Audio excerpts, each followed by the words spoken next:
This is a Kirkendall Barrett presentation, darling. You can touch it if you want. Ladies, if you want to meet a man, check your storage closet. Come on, Kendall. Take off your shirt and go camera shopping at Vespa. Good shirtless, not bad shirtless. Yeah. Well, it was gratuitous. Yeah, it was. I like a good grizzled man sometimes. A lifetime of Hallmark. Well, hello, everybody. It is your favorite day of the week. It is time for another episode of A Lifetime of Hallmark, where we talk about your favorite movies on Lifetime and the Hallmark Channel and other places too, and try to make sense of them. I am Les Kirkendall Barrett. Hello, Jason Bowers. Hello, Les Kirkendall Barrett. And hello, Kurt Fitzpatrick. Hello, Les Kirkendall Barrett, and hello, Jason Bowers. It's been quite eventful since I've talked to you last. Oh, A really? lot has happened. Oh. Yes. So the best thing. So as you listeners know, I'm doing a show called The Real Black Swan: Confessions of America's First Black Drag Queen in Los Angeles, and a disco diva came to my show on Saturday night and stayed to talk to me after. Who is the disco diva?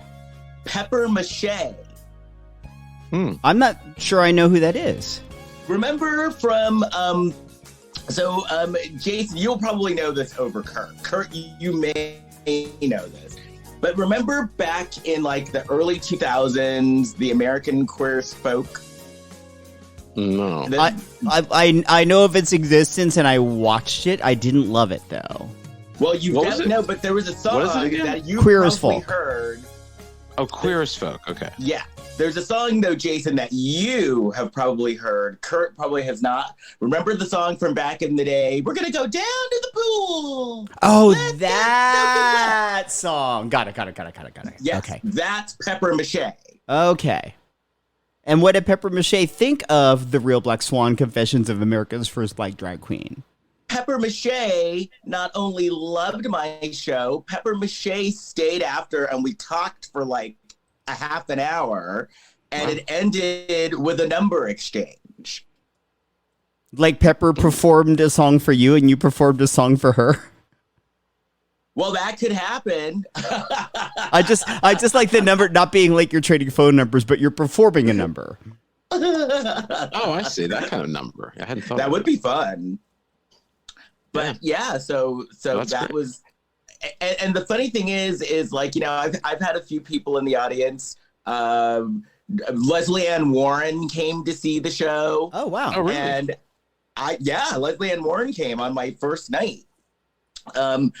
But I was more excited about Pepper MaShay being there than anybody else because it took me back. That's exciting. So Lesley Ann Warren, what's she best known? She was married to the producer John Peters, but that seemed to end in 1975. She was in Victor Victoria. Mm-hmm. She was in Clue. Didn't she have a recurring role on Friends? Recurring role on Friends? I mean, not Friends. Yeah. Will and Grace. Will and Grace. No, she's done a lot. Yeah. She's a well-respected actor. The Happiest Millionaire. She was. Oh, that was the last movie Walt Disney worked on before he died. She was in the Happiest Millionaire. Okay. But even more important than Lesley Ann Warren, even more important than Pepper MaShay, I met one of our listeners. One of our listeners came to my show. Oh, who? She's very cool. She stayed after the talk, and she's a hardcore listener. Like, yeah. She recalled different things from different episodes. She listened. How did she? Samantha. How did Samantha come to the show? Come to find it. I don't know. I think just by Samantha's. So, she heard the show. Samantha heard the show. Samantha's like an avid listener. No. I'm trying to figure out how did she come to find the podcast. That I don't know. I think she just found it. I'd like to know, because I mean, I feel like a chunk of our listenership are friends of ours. So I'd like to know, outside of that circle, how have people found the show? Hey, Samantha, shoot us a DM and let us know how you found the show. Yeah, you can find us on Threads, Lifetime of Hallmark podcast. Where? On Threads, Lifetime of Hallmark podcast. Or Okay, Threads. Yeah, Lifetime of Hallmark podcast on threads.com. Yeah, Samantha, let us know. No, Samantha listens. Samantha. Oh, stop saying that. I know she knows a lot about me. I feel very vulnerable right now. I don't want to think that people are listening.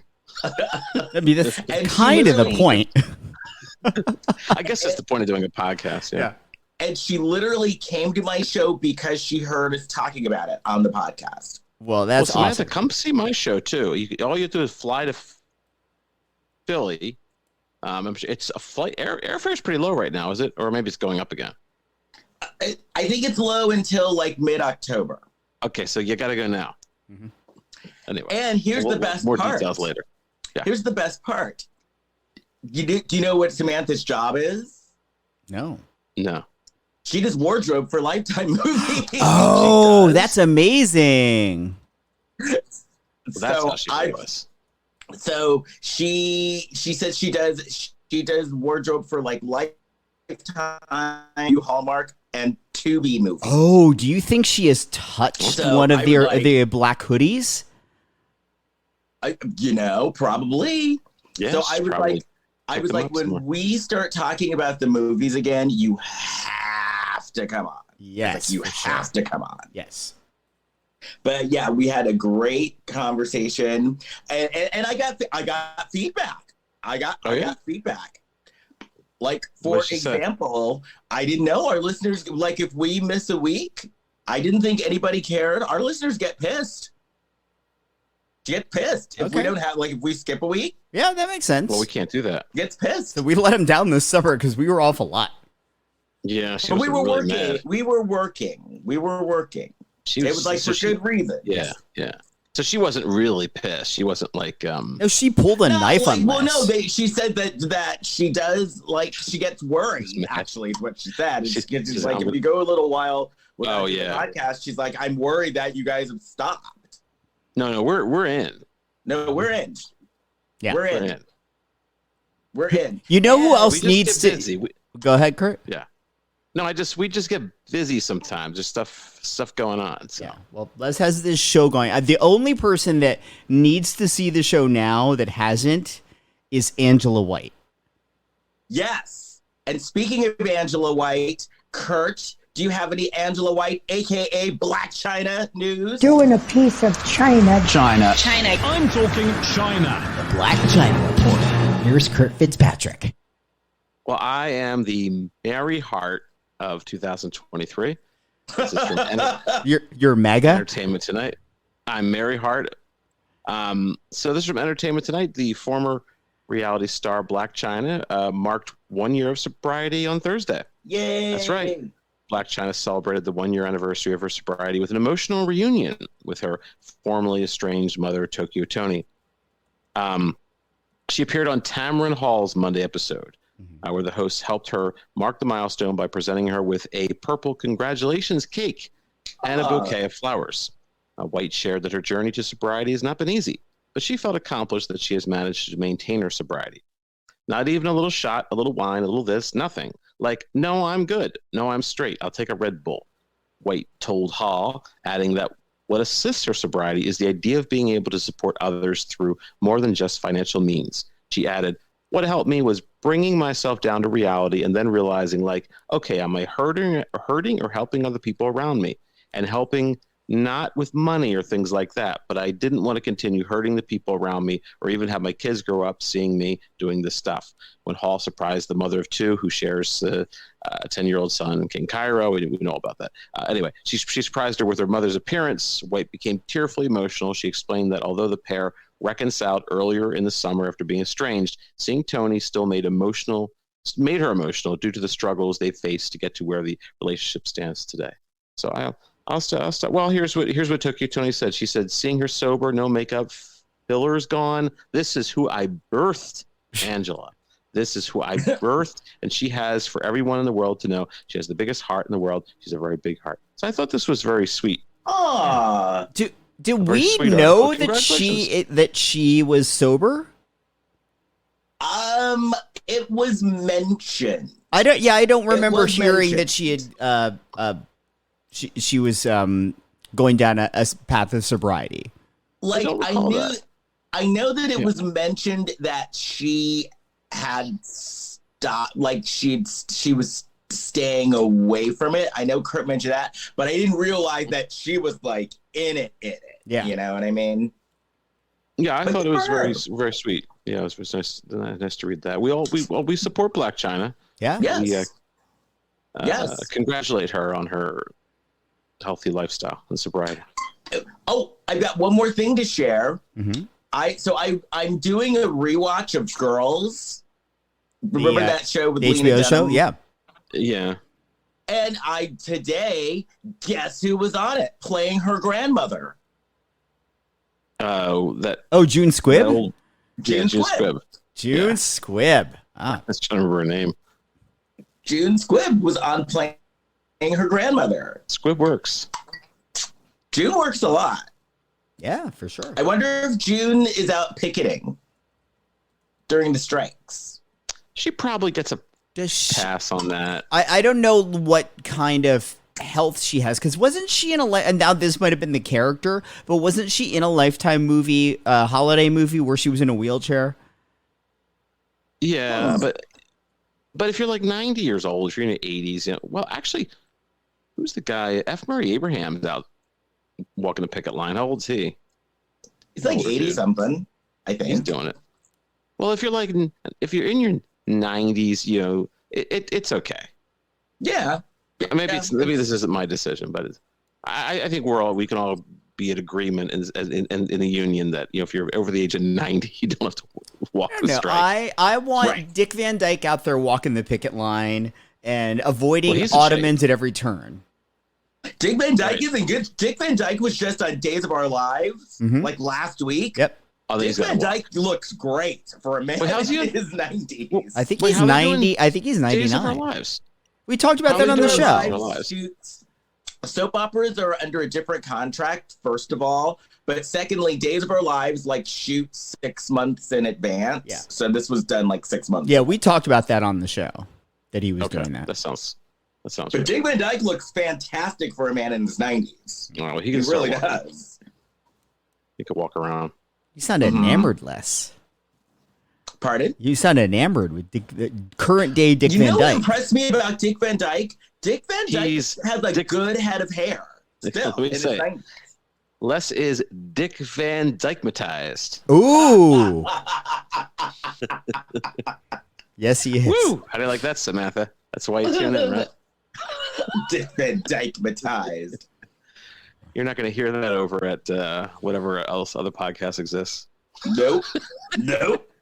Sure not. Hey, I was looking at Google Maps, and somebody I guess has a random podcast. I guess it's 5 miles from where I live, and I guess they registered it as a business, so it shows up on Google Maps. It's it just shows up an apartment complex. It's you know what the podcast is?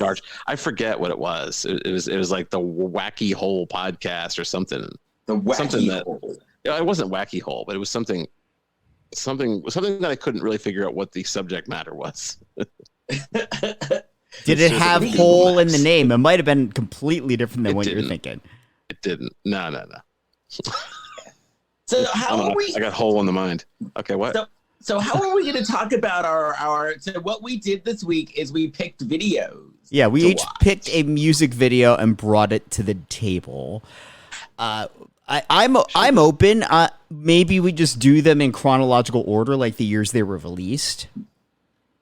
Okay, first of all, I love that we all picked videos from the 80s. I know, and I was the last one to pick, and I was gonna try to pick something else. I think it's appropriate though, because that was the heyday of the music video, I think. Oh, it absolutely was. I was actually thinking of that as we were watching. All three of these really sort of were experiments with how much exposure this genre could bring to your musical act. Yes. Yeah. Or this medium, rather, not this genre. Yes. Yeah, it was funny because it was just funny to see like the similarities in all of them, and I guess what the thing, like the thing of the day was, you know, with like scowling women. A lot of scowling women. I mean, if you think about it, even current day, but especially back then, music videos, the people they would hire to direct them were people that directed commercials. So it's conveying a lot of information in a short period of time. You're selling sex more than you're selling an actual product. Right. Well, some people came out of videos and became like feature, like a David Fincher directed videos, right? Didn't he do? Yeah, he was huge. He did Madonna's Vogue. He did Madonna's Express Yeah. Yourself, and the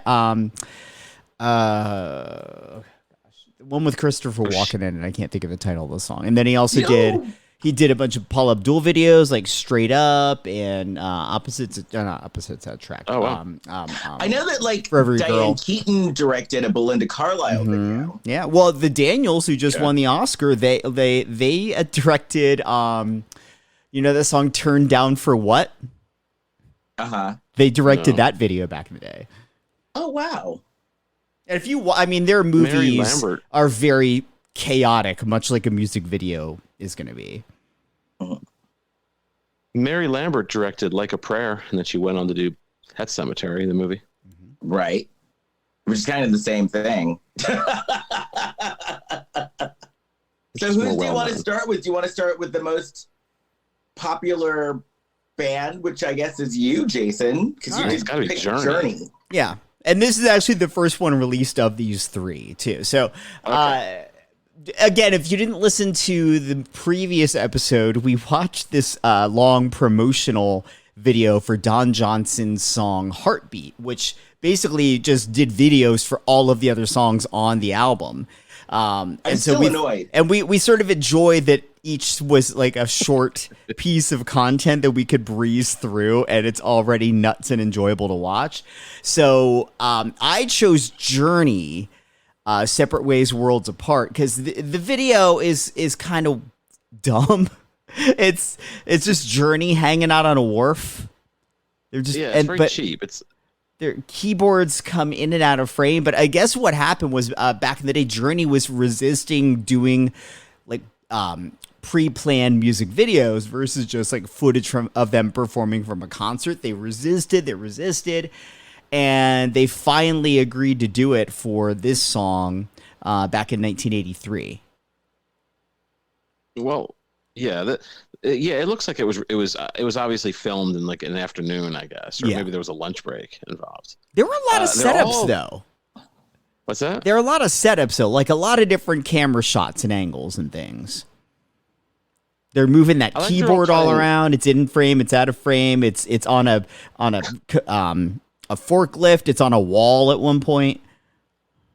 And they're just scowling and singing. Yeah. Well, they're at the beginning. They're kind of playing like air keyboard, air, and like you guys have instruments, don't you? Like, it didn't make sense why. There's no real story in the video, is there? There's like a scowling woman. She's pissed. She's walking down the wharf. She's pissed. Well, pissed. That woman should be pissed because Steve Perry's girlfriend at the time was trying to get her fired from the video. Oh, really? Yeah, Steve Perry. Where did you find this? Is there it was either Wikipedia or it was like on like a song facts website or something. So Steve Perry was dating Sherrie, the woman he wrote "Oh Sherrie" about years later. And I guess because again, remember, music videos weren't a thing yet. People weren't really fully aware of what they were. So she doesn't know that, it's acting and they're kind of making up a story. And like, she's probably just seeing that, hey, this hot girl is hanging around while you and your bandmates are singing all day. What the hell, dude? And so she was all pissy try to get her kicked off the set. That's a tough spot to be. Yeah. Like your boyfriend's a rock star. I mean, I think there's going to be women interested in him. Yeah. Right. And I also noticed the drummer looked like if Ron Jeremy and Harry Shearer had a child, which also makes me kind of wonder who's the top and who's the bottom, but we could talk about that later. But that guy is the drummer. I'm thinking he got laid on tour, which proves that it's a man's world. Oh, yeah. You know that was going on. Yeah, for sure. Like, he joined the band ladies. solely because he had a little bit of rhythm and could play drums, and he's like, oh, like... Well, we got Steve Perry, so he'll attract the women to us, and then we'll get his leftovers. He's like the lure. Steve Perry's the lure. He lures them in. Yeah, the bait and switch, though. Yeah. Like I didn't look, and I'm saying I'm sorry, ladies. I didn't invent the patriarchy, but this was going on, and it's still going on. Mm-hmm. Like it's like Steve Perry was the lure, and then Sherrie was there, like and then so then oh yeah, and then she said, the drummer's back there. She's like, get up, get back there. Yeah. I guess also what made it bad is the band had been told like not to bring wives and girlfriends to set, so then they were all pissed at Steve that he did it anyway. So imagine you're Sherrie and you think that like, all right, I'm going to work with Steve. If the other wives and girlfriends had been there, she probably would have been fine with it. Right. And he had this "Oh Sherrie" song, and the other guys were like, "No." Yeah, as soon as he got the solo album, we're not recording that song. Go do a solo record, Dick. Yeah, right. We're not singing about Sherrie. Because if the other wives would have shown up, because have you guys ever been on a set where like I've been on a few sets where it's like the job is more kids oriented, so I'm like one of the older people on the set. Mm-hmm. And I've been on a few sets where like I end up sitting around talking to the moms because, nobody else there is my age. And, you sit around, you talk about like Botox and shopping and, You can talk with the kids about that. Come on. Great. So they probably, so if the other wives have been there, they probably would have just sat around like eating craft services, talking, and it would have been fine. Yeah. Although the early days of music video, there probably weren't craft service tables or Botox. No. Why would you be married? Like, what's the point of being in a band like Journey? You got a wife you're lugging around? Well, again, remember this is 1983. They formed in the 70s before music videos. So, when people just got married earlier, and there wasn't the celebrity culture of hearing about all these young celebs and all their dalliances. Like that wasn't a thing back then. It was very common to be married and be in a rock band. Oh, wow. Yeah. All right. Well, I guess it was a happy marriage. Now, your marriage wouldn't last. No. So, in fact, I think one or two of the members of Journey were both going through divorces at this time.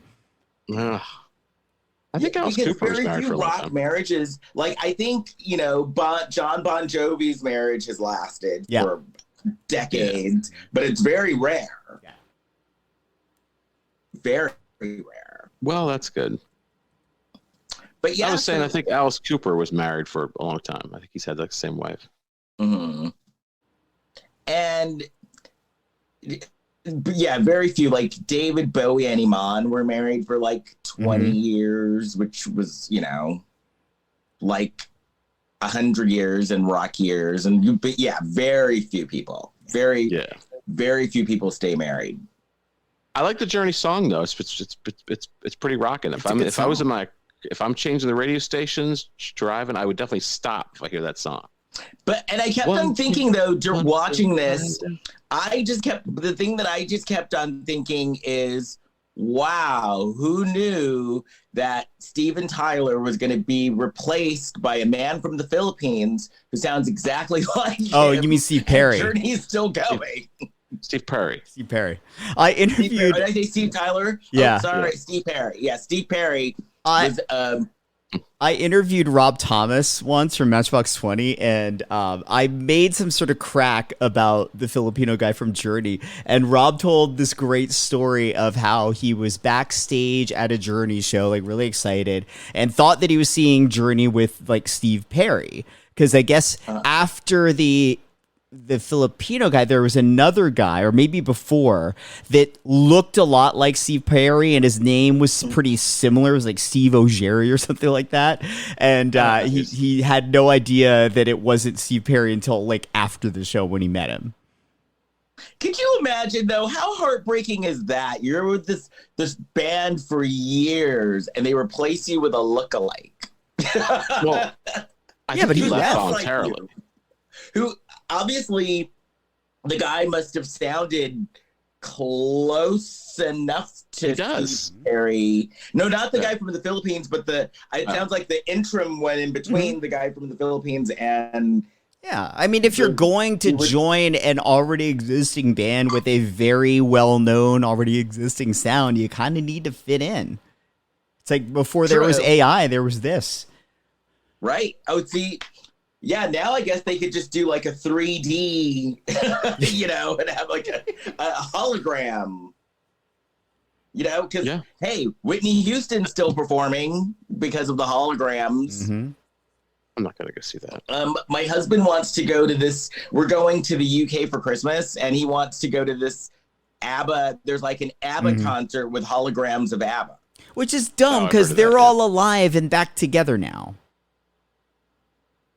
But I think that they're looking at it. ABBA themselves are looking at it from a, we can be in two places at once sort of a thing and get all the money. I believe you mispronounced that and you meant to say cash grab.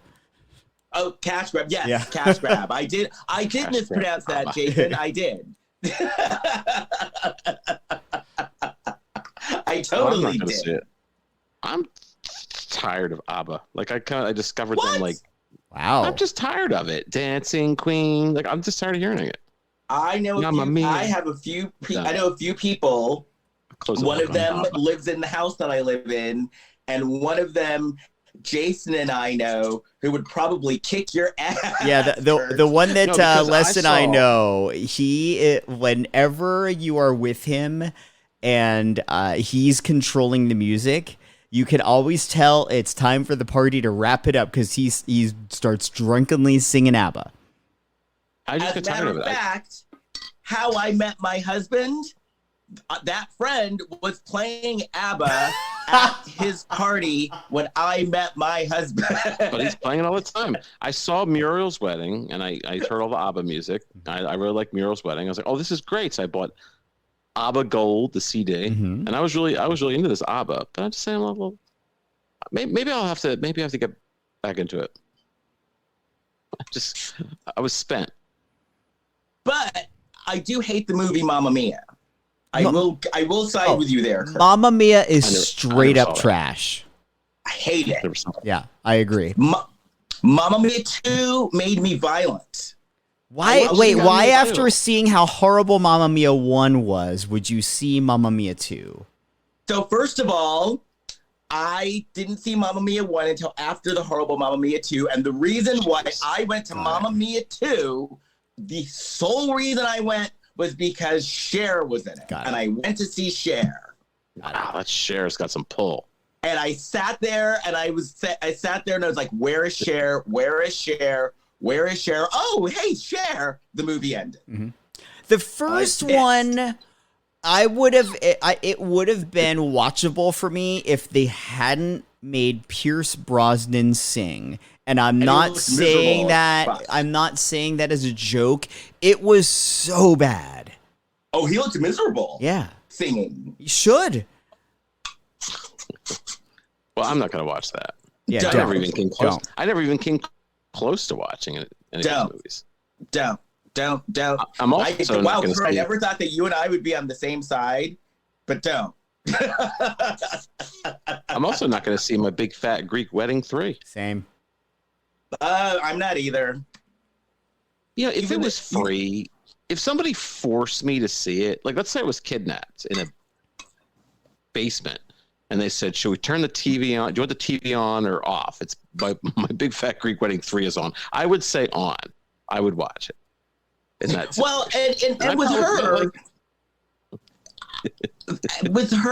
like I saw the first one, and with her, First Mia Vardalos, my whole thing is, okay, she took what you and I do, Kurt, and actually turned it into like a fucking multi-million dollar. It wasn't bad. I liked a lot of things. Yeah, it was okay. And so that I really do like admire the woman, but I would not go and see it. Yeah, I feel like I had seen all that I needed to see of the My Big Fat Greek Wedding cinematic universe when I saw the first one. Yeah, I felt that way. And there's some things about it I liked. Agreed. Yeah, Andrea Martin. I love Andrea Martin. I forgot she was in that. And then 3, I guess the theme of the day is cash grab, because that's what that is too. I love it. We have a word of the day. Look, if I were her, I'd be doing it as well, probably. Well, yeah. That's her thing. Yeah. Oh, that's her job. I can't hate on her if people are going to go and she's going to make some money. Yeah. I can't hate, I can't hate on her for it. I just won't be going. Unless it's on like Hulu or something.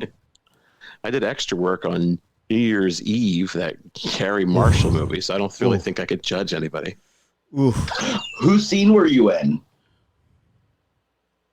I told you the story. I have Bon Jovi, and then after the scene, I went into the washroom, bathroom, whatever you want to call it, and there's John Bon Jovi's there at the urinal. No, you didn't. Tell me the I ever story. told you that? No. It's only me and he's at the urinal. It's only me and John Bon Jovi at the urinal, and at the urinals. Now there's only 3 urinals. He's in the middle, so I have to stand next to him. Uh-huh. Did you see his blaze of glory? I didn't look. Did you peek? No, and I was pee shy. I got pee shy because I was consumed that I was next to John Bon Jovi, so I didn't know what to do. So I'm just like standing there with my willy out, and that happened. And then other people started coming in the bathroom, and I think he hid in a stall, try to get away from the other people. I didn't say anything to him. Well, it might be their very first single when Bon Jovi first came on the scene was called Runaway, which is probably a good segue into your video for this week, Kurt. Wow. See how I did that? Ooh, that was good, Jason. Thank you. You got those segues down. That was good. I feel Runaway is just a solid piece of heterosexual entertainment. I'd agree. Nobody is dickmatized. Well, you're not going to get dickmatized by the guys in the band Slade. No, that was my idea. So I wanted to give a solid, because we rarely, heterosexuality is rarely represented on this show. It really isn't. The only other time is when we talked about when you, Jason, you made out with a woman during Ernest Saves Christmas. Oh, yeah, that was really that's the only really other piece of heterosexuality that's been explored on this show. So I wanted to bring this to the table. Now, the more obvious thing would be like a Motley Crue, girls, or like Hot for Teacher. But I thought, no, this is solid. There is nothing gay about this video. Yeah, and also it's a little bit of a what's the word? It's not so in your face. Oh, it's an 80s rock video. Like not everyone knows this song. A lot of people know it. It was a hit, but it wasn't like a hit that you still hear over and over today.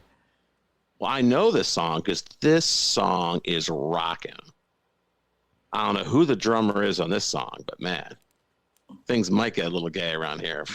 If I run into him. Well, there's that guy. There is a guy in the video, like he is a big, burly Scottish man, and he's like wearing a kilt, but he's carrying what looks like a full-size telephone pole and just like waving around like a big phallic symbol. Oh, well, that's a stretch. We can't. Yeah, a kilt isn't. Yeah. No, it's not the kilt so much as the giant penis he's waving around. Yeah. Yeah. Don't you guys think this song is rocking? Like this song? No, this song is great. I still have an earworm of it. I enjoyed this song when it was out. Yeah, I remember it. Yeah, I like rediscovered it, and I was like, oh, these were the guys. The guy's name is the lead singer. He has an interesting name. Let's see. I just had it before. Oh well, I'll have to look it up. band. This is the Google. Isn't there like a Google theme that we have? Yeah, maybe. Oh, yeah. Oh, you're Googling right now? Google. Google. Google. Yeah. Wait. Okay. So his name is Noddy. I can hardly say it. Noddy Holder. Okay. Hey, that sounds gay. Yeah. That does sound. It sounds like a porn star. What's he holding? But I like Noddy Holder. He's a Noddy Holder. It's his name. But did you guys like his people at home? Just Google this and you could watch it. But he does these things with his mouth, like he's just doing things to the camera. Yeah, there's like a with his close up tongue. of him where his like tongue is inside the upper part of his mouth, like in front of his teeth, and he's just like rubbing it, and it looks almost. Have you ever seen anybody when they're on ecstasy? No. Like when someone's on ecstasy, they start like their tongue is just moving around their mouth. Well, I hope Noddy Holder's not on ecstasy. I don't know if ecstasy was a thing back then. Well, What year was that? 84. Oh, okay. Well, so you know why this song got released in the U.S., right, Kurt? I was reading up on Slade. I know that Slade were they did the original hits the Quiet Riot had. Yeah, Come On, Feel the Noise. Yeah, and Mama We're All Crazy Now. That was another song. So those are originally Slade songs from years ago. And Quiet Riot did their own versions and made them hits in the U.S. So I believe that the Quiet Riot hits helped them get a record deal in the U.S. because they already had some hits in the U.K. And so this was kind of like their big U.S. hit. It wasn't a huge hit, but it was a minor hit. Yeah, it's their biggest song in the U.S. To date. Yeah. Ba-na-na-na-na-na. No, I totally have an earworm of that song. What was going on in this video? A lot Mayhem. of enthusiasm. It's at a castle, right, somewhere, and some of them some old castle, and they're just performing, and or looks like Yeah, there's all these like bagpipers, and then there's these a large group cheering. I didn't know what they were cheering. Was it for the band or were they fighting for some cause? I didn't understand.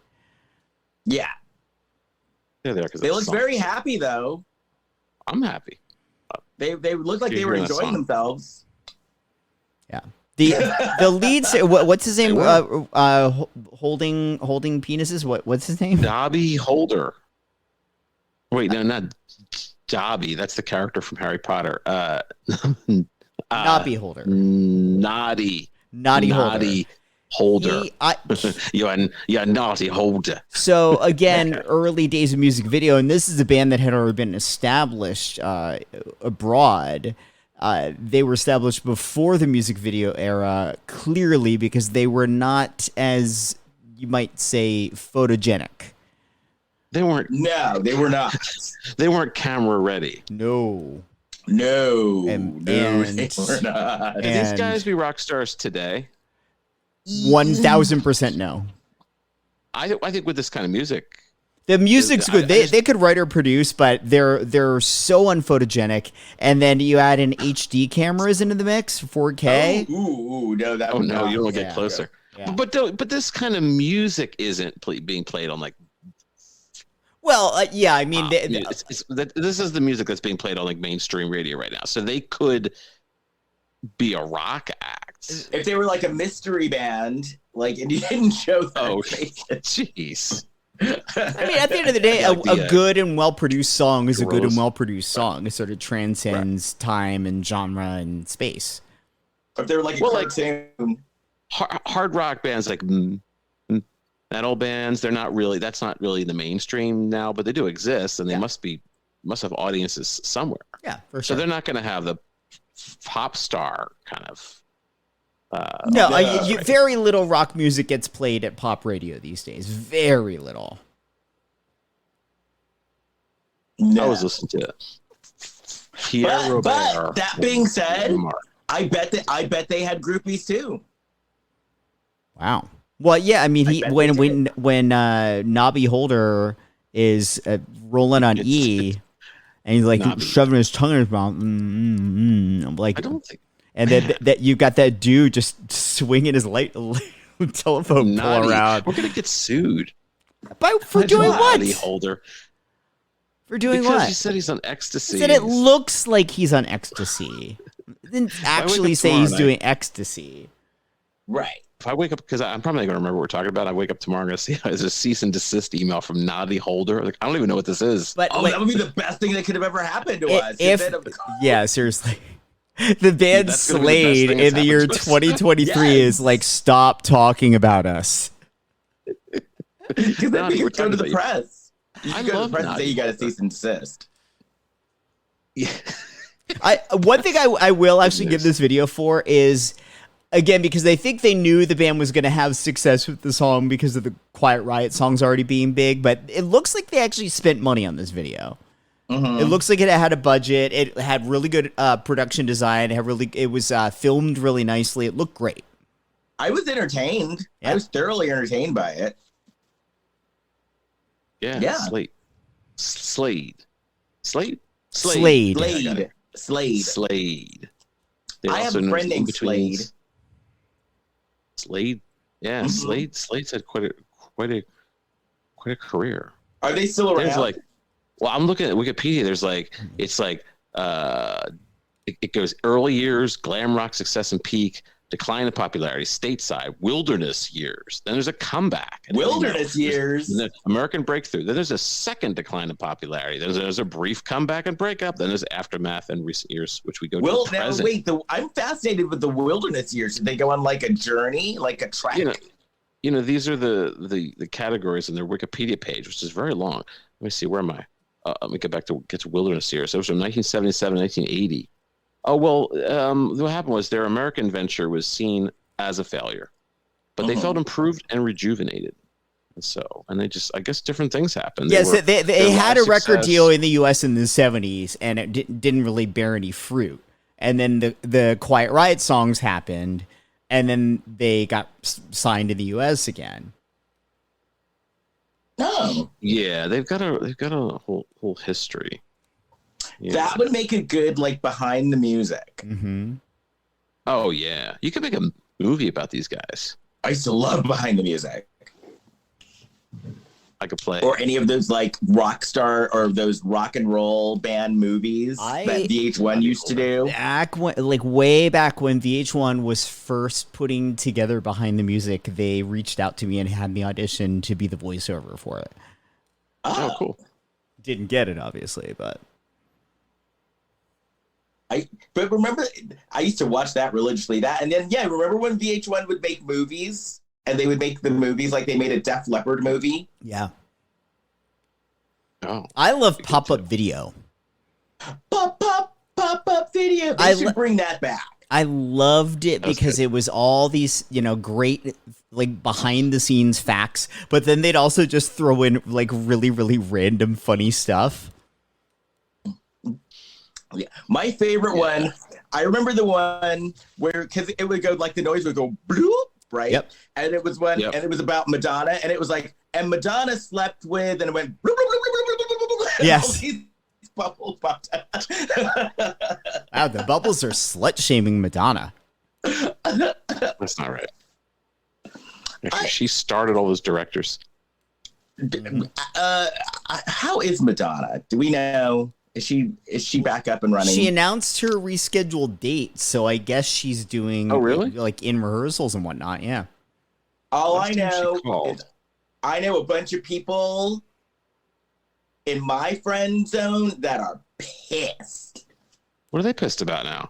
Because they had their tickets, and then when she fell ill, they then got their money back, and it got rescheduled, and it's turning into just a pain in the ass. Yeah, I know. I think like one of the LA shows, if I'm understanding this correctly, they canceled it altogether, and then they scheduled a different show that you had to like then get in line to buy tickets for again. I don't understand why they would do that. And then I have a friend who had tickets, but then he got the money back, and then he went to try. He thought he was buying his new tickets, but ended up being with a scalper. Like, so there's just pandemonium going on. No. Listen, dear ticket buyer. If you received your Madonna refund, you take that money and you go to the Pia Zadora and Jermaine Jackson concert. Well, that's the thing. You could see like 6 other shows for what you're paying for Madonna. Yeah. So instead of Madonna, you could go see Pia Zadora. You could go see Doug Henny. Is he still alive? I don't believe Doug Henning. He disappeared. No, I can't see Doug Henny. Henning. I'm trying to think of who else is out there. I don't know. I can't go through this list. Yakov Smirnoff. Yakov Smirnoff. I know someone he's who doing well. dated Yakov Smirnoff. What? I have a friend, and I bet I bet to talk to her. I bet we could get her on this show to talk about it. One of my friends dated Yakov Smirnoff for years. After they would have sex, would he say, "Vada country"? I And don't this know what we're friend going to of ask. mine talks about it openly. Well, no. Doug Henny died in 2021. Yeah. That's a weird interview to have somebody who had sex with. That's very salacious. Yakov Smirnoff. I used to watch that show, What a Country. That was those shows that we've talked about before, those syndicated shows. Oh my gosh, maybe we watch that next week. Let's do it. Let's do it. So I'm just trying to think of the question. After the show, we'll look and see if it's was available. Was Yakov reluctant to go down on you, or it was just in general? It could be like a 60 minutes. Supposedly, Yakov I don't want to know. very conservative, allegedly. I thought you were going to reveal deets about their I don't want to know intimacy. these things. What else we can ask her? Think of Yeah, we've got time. We've got time to think up questions. She better not come on the show. Anywho, so my video that I picked, Pia Zadora and Jermaine Jackson. Yeah, thanks. How dare you, Kurt Fitzpatrick? How dare you? So this video was from 1984. Now, I went to high school in Spain. So in Europe, in the mid 80s, Pia Zadora and Jermaine Jackson were a popular singing duo. As in, they did more than just this song? Mm-hmm. Yes. Well, they did more than one video together. This was much popular. I did read this was a more popular song in other countries. Yeah. It wasn't a hit in So the I was US. in that other country where this song was like #1 for like a long time, and they did concerts. And so the funny thing is, going to high school in Europe, there's a lot of things that were popular to me that were not popular here. So I take it this was one of them that it was not popular here. Well, no, and the problem with it was it wasn't good. No, I'm not saying that never like honestly like you are absolutely right, Kurt, but that doesn't really matter sometimes. I did not pick this video because it was good. I picked it because it was bad. Were they a couple back in the day? I didn't look like it. He looked a little awkward around her. Well, okay, so Pia Zadora's. So you guys both know Pia Zadora's backstory, right? I don't really. When I was a kid, she was always sort of the butt of jokes, but I didn't know what her claim to fame was. Pia Zadora started off as a child actress, and her first movie was Santa Claus Fights the Martians. Okay. Santa Claus conquers the Martians. The Martians. Was she doing like Roger? She was in that Corman films, or it's not a Roger Corman movie. So this is when she was a little girl. She was in that. Okay. But the reason why her name became the butt of the joke is in the 80s, she was married to this mega rich guy. Mm-hmm. Like this rich old man. Like he was old. So she was like an Angeline that actually got to put out material funded by the husband. Yes. Well, exactly financed her. Like she was like a Broadway. I think she did like a little Broadway when she was a kid, and then she was doing like regional theater and stuff. And she she met this dude, and he basically financed her first movie, which I think was called Butterfly. And Right? he Financed. Yeah. But not only did he finance it, rumor is basically bought her a Golden Globe. She won the Golden Globe that year for that movie. Mm-hmm.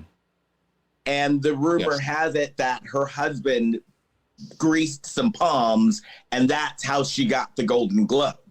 So that's how she became like the butt of the joke. Got it. So this was kind of like her sort of, look, I can sing. Look, I am talented. Yeah. Well, this is from the sound from the movie when the Voyage of the Rock Aliens. I saw that. Yeah. This video is the sequence from the movie.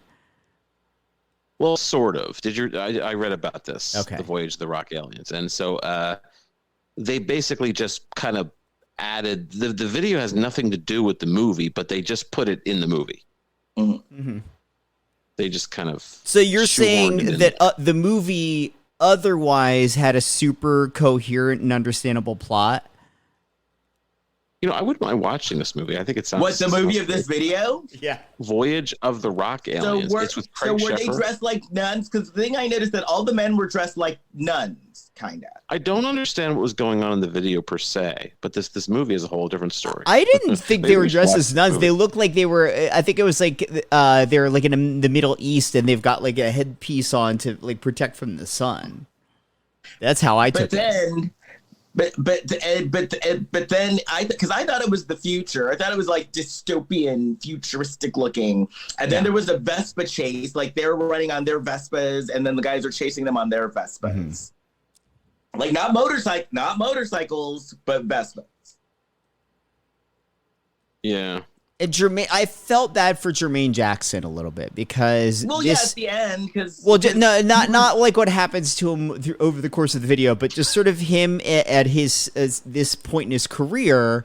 This is when nobody was hotter than Michael Jackson. Like whatever Michael Jackson touched turned to platinum immediately. And you've got Jermaine trying to earn a living on his own. He's stuck doing a song with Pia Zadora. And not just that, but he's styled to look very similar to Michael. Yes. Like the outfit he's wearing in the video, even though it's like during the heyday, even though it's like dystopian, the middle of nowhere, and he's wearing like a sleeveless vest. The vest is sort of fitted and it looks very similar to the Thriller jacket.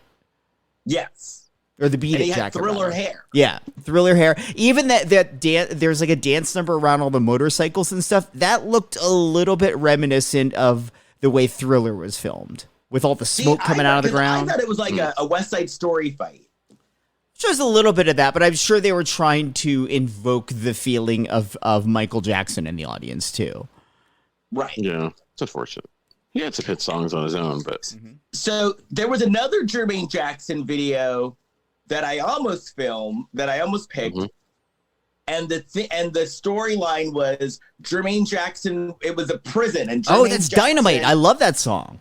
Yeah. And there was the men's prison and the women's prison, and then it was together, and then the prison, they did like a prison break. Yeah. That was a big hit. Yeah. I remember that song, yeah. And then the men and the women ended up in a prison together at the end, which I don't think was a sad ending. So you were sad about the ending of this video that Jermaine sort of left behind. Yeah, because it was sad. Because then, and Pia, you could tell Pia didn't want to go with this other guy. I like Pia's sunglasses. Her sunglasses reminded me of Hollywood from Mannequin. Did you ever see Mannequin? Oh yeah. Uh-huh. No, I've never seen it. What? That's one of the few. Fitzpatrick. That's one of the few big '80s movies I never watched. You have never seen Mannequin? No. I imagine if you were to watch it now, you would. It is very, very dated, but there's also a lot of gay stuff that today would be super offensive. Yeah, we couldn't make that movie today. You couldn't have a straight in real life man playing the flamingly gay character of Hollywood. Hollywood Montrose. Yeah. Well, that was the guy from Designing Women, right? Yeah, Meshack Taylor. Anthony. Yeah. Yes, Anthony Bouvier. See, I know about it. I know Andrew McCarthy is in it, and Kim Cattrall. wasn't Samantha in it? Yeah, Kim Cattrall. Yes. Sex and the City. Yeah. Yes, Kim She's the Cattrall. mannequin. Kim Cattrall. She's the mannequin. Yeah, I don't think I need to see it unless I get. And then you get that assigned on Starship someone's song, Nothing's podcast. Gonna Stop Us Now. Yeah, and then there was Mannequin I like 2 this as well with Christy Swanson. Yeah, Mannequin 2 on the Move, Christy Swanson and William Ragsdale, a.k.a. Herman from Herman's Head. Yes. Herman's Head, the band? No, the No, TV the show on Fox. So there's Hermits. I'm thinking. See, what happens is some podcasts will assign me that. Like I was even saying to Jason DeBray, I was saying, I don't ever want to see the Jerky Boys movie, and he's like, Kurt, that might be a good. Kurt, That might be a you good speak movie. that stuff into existence when you say it. Mhm. That might be a good movie to see. I just said I don't want to see it. But He Kurt, listens you to speak it podcasts, into too. existence. Yeah. Listen, Jason, if you're listening, Jason DeBray, I don't want the Jerky Boys movie. I'd rather watch Jason, I'll be Mannequin. messaging you after the I'd podcast. rather watch Mannequin. Don't make me get through life where I have to see. the Jason, Jerky I'll be Boys. sending Jason DeBray. I'll be sending you an I- instant message I after we're done. am okay with Kurt watching Mannequin in lieu of having to watch the Jerky Boys movie. Yeah, Yes. I'll do that. But Jason, make him watch Mannequin Mannequin. Mannequin is funny. now I'm And watching it's Mannequin. Mannequin is not without its charms. Yeah. Yeah, you couldn't do it today with Hollywood. You couldn't do that today. No, I But don't. other than that, it's actually a funny movie. Could And I squeeze did like through without- Hollywood sunglasses. Could I squeeze through without seeing the Garbage Pail Kids movie too? Could I? There you go again, Kurt. You just that you put ideas I- in people's heads. I feel I I'm just do gonna- know that movie has been reviewed on the podcast How Did This Get Made? Oh, it has. Yeah, And okay, I've so seen that's that movie. We're done with that. Yeah. I saw the garbage pail kid. So there was a bar here. It was like an after hours club here in town, and they had the Garbage Pail Kids movie on the screen as we were dancing. So I've seen it. I haven't heard it. I've seen it. I was in an altered state when I saw it. Oh, so this is like back in the day. Were you with the lead singer from the band Slade?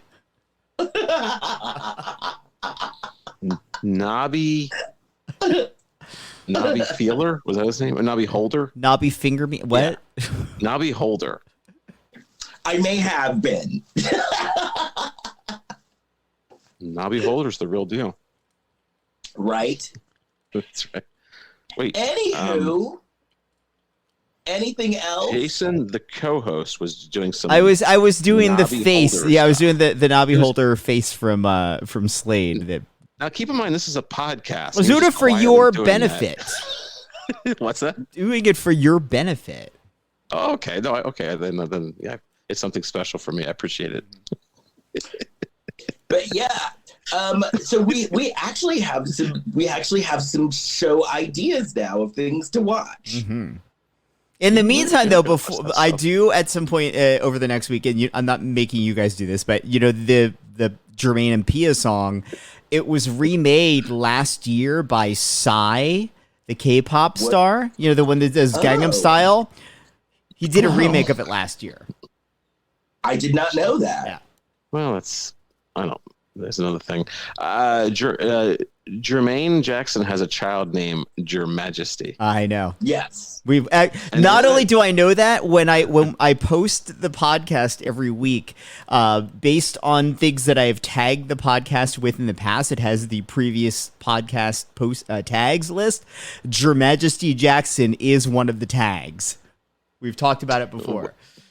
And then didn't Jermaine for a while change his name to Jermaine Jackson S-U-N? Probably. I think he did No. for briefly. I just remember that Oprah so Oprah goes to interview the Jacksons' parents. I think she just actually she showed up to interview the mother, but then Joe Jackson showed up. But then all the Jacksons like dropped off their kids. I guess either they're living with the mother or the Oprah was coming.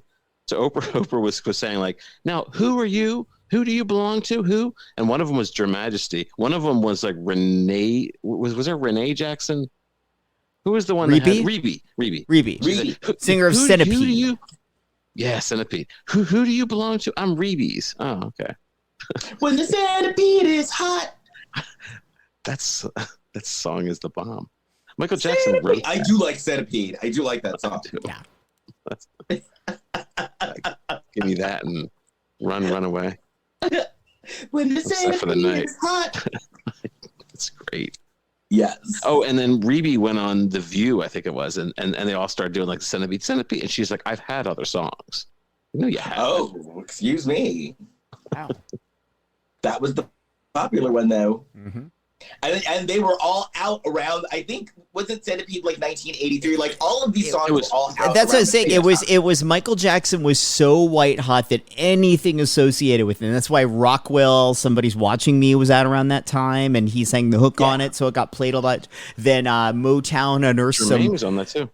Yeah, and Motown unearthed some old Michael recordings that they had, and even though he was under contract with a new label, they owned these old recordings, so they released Farewell My Summer Love, and that was a hit. I remember that song. Oh, yeah. I liked that song. Yeah. Yeah, that's crazy. That is funny. Anywho, anything else? I think that's all I've got. I was going to give. Oh, go ahead, Kurt. One of my video ideas. One of the video ideas I was thinking about giving us the Fat Boys collaboration with Freddy Krueger, but I watched like the first couple seconds of it, and I was like, nah, I don't even want to watch this. This would be too much to unpack. No, I do like the Fat Boys though. I do too, but then everything was a gimmick. And that Fat Boys movie, because they did a movie with Disorderlies. Yes, I like that movie. And Luke from General Hospital was the villain. Luke from Luke and Laura. Really? Yeah, Tony Geary. Mm-hmm. Yep. It was the old guy from Trading Places. What was his name? Not Don. Oh yeah. Nick Ralph Nolte. About Ralph Bellamy, I think it was. Yeah, That was like I'm thinking of 48 Hours. Okay. It is Ralph Bellamy. Disorderlies. Anyway, if you want to get a hold of me, you can find me on Instagram at Kirkendall, spelled KURKENDAAL. Jason. Please rate and review us wherever you listen to your podcast. Give us 5 stars. It helps people like Samantha find the show. Samantha, if you remember how you found the show, please reach out to us on Threads. You can find us at Lifetime of Hallmark Podcast, which is also our handle on Facebook and Instagram. You can find me on Facebook, Instagram, and Threads at Big Shot Jason. Kurt. I'm in a show called Behind Every Great Mariska Hargitay. It's a great Kurt Fitzpatrick. It's playing at the Philadelphia Fringe Festival. I have the dates. Hold on. I'm going to get it here. Okay. It's September 23rd, 28th, and 30th. Look up phillyfringe.org and just look up Kurt Fitzpatrick. Come see it. And if you're in the LA area, this is the last weekend of my show, The Real Black Swan, Confessions of America's First Black Drag Queen. And you can find out that information at celebrationtheater.org. And if you come, do what Samantha did and come and say hello after. Samantha and I ended up having an amazing conversation. I'm nice, so I'm approachable. So do it. Like how you have to tell people that you're nice and approachable. It makes me wonder if you're really nice and approachable. Sometimes it can go I've seen it go the other way. Not with me, but with others. Anywho, I gotta run. So I'll see you both next week. Bye. Bye. Bye.